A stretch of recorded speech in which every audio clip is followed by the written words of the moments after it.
Well, hello everybody. Today we're on the post-stroke dog walk. 6 months or so after a stroke, trying to be loud. That means I'm having to breathe a little harder. But today's post-stroke dog walk is brought to you by Zoloft. Have a little sertraline with your coffee in the morning. It is so undepressing. Yeah. We are busy walking in very difficult terrain, very uneven terrain. Everything's tough about this. And,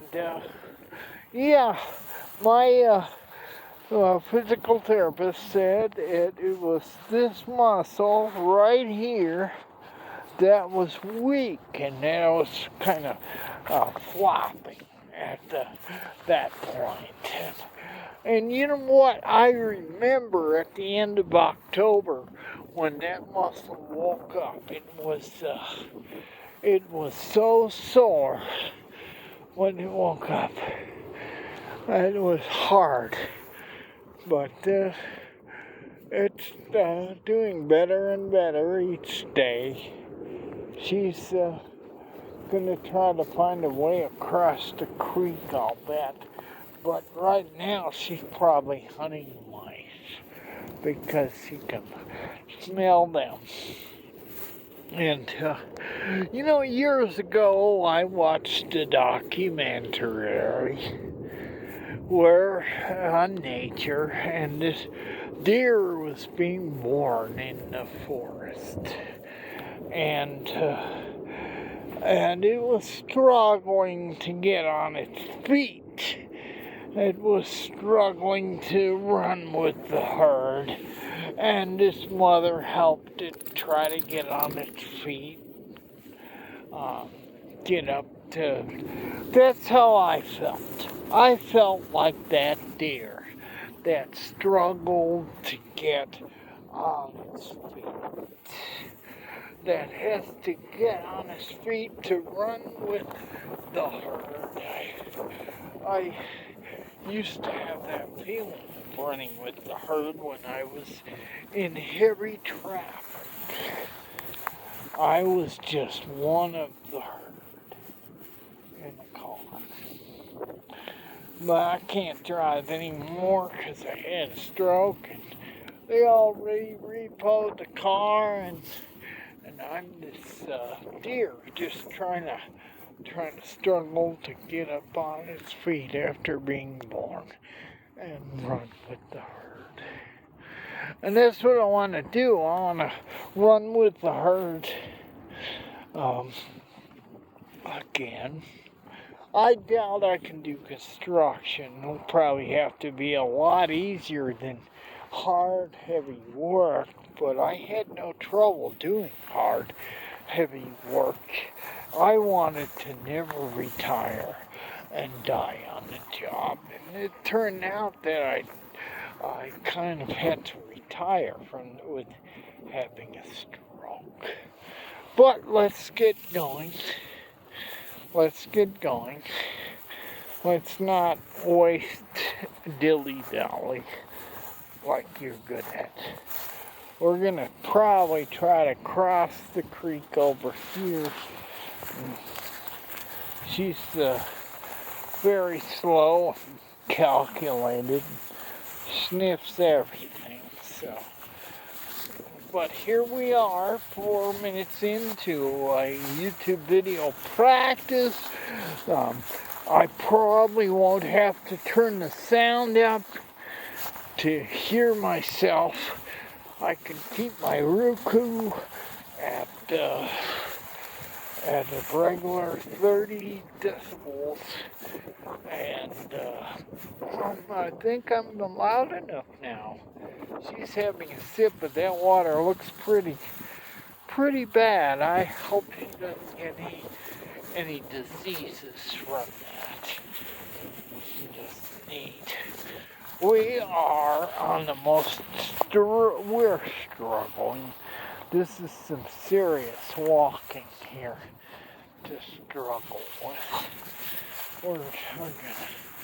We're probably gonna cross up ahead of some over there. Lately, I watched another girl, another stroke cheerleader, I call her, talking about that full recovery might be a possibility. Well, pretty much, mostly.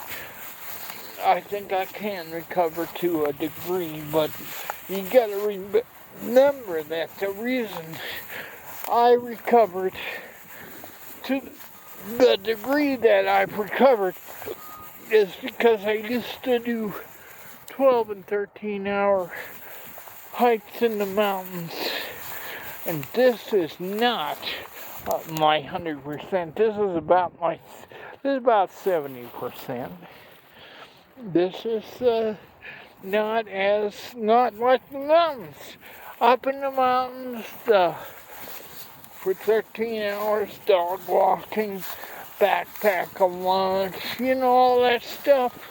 Can't do it anymore, but I used to. Now it's basically, and then today, I got to do telehealth with my speech therapist. And so I'm learning more and more how to be an alien from outer space, because one of the things we do at speech therapy is you make alien noises. Let's see if we can step on the... Oh, this is going to be very difficult. Ladybug, are you going to put your weight on that? I don't know if I can. Yep, I can put my weight on it. Sometimes you can't. Sometimes the silt is permeated with water. We're gonna have to get one shoe wet.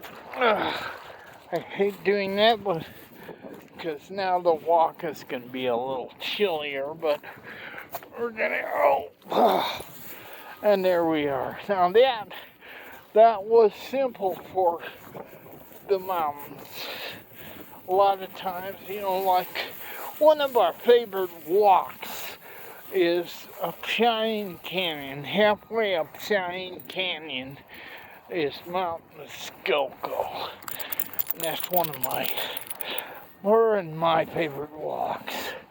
And can't do it anymore, but that's the likes of the kind of hike we used to do. And can't anymore. But we still can do stuff. That's the thing. We are still doers. We're still able to walk in difficult terrain. We're getting better and better at it. When I go home, I'll probably practice riding and watch more documentaries. Haven't needed to watch the stroke recovery stuff. I've gotten past that part where the girl shows you the action, and you try to repeat it. Well, now that's gotten easy. I've repeated. Anyway, that's gonna be a good post-stroke dog walk today, and apparently at the end of the month we're gonna be recreational over here in this part of town. That means I can drop my I can stop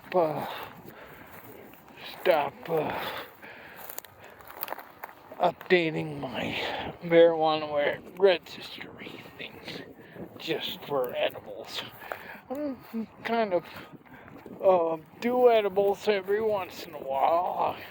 Keep me from being depressed or angry. You know, different emotions you get when you're paralyzed.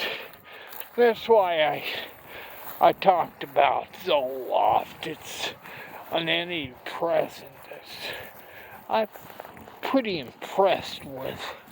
Keeps me happy during my paralyzation, and you know, if it keeps a paralyzed person happy, then probably it could keep just about anybody happy. It blocks the ability of the neuron to recycle. The serotonin has to make more serotonin though. So there's benefits and non-benefits. And then of course your mind is experiencing the sensation of serotonin. So you're rewarded for nothing. And that's gotta be, of course you're not rewarded for nothing. So a lot costs money. So you're rewarded though from it. It's richly rewarding. Well, that's enough for today's video.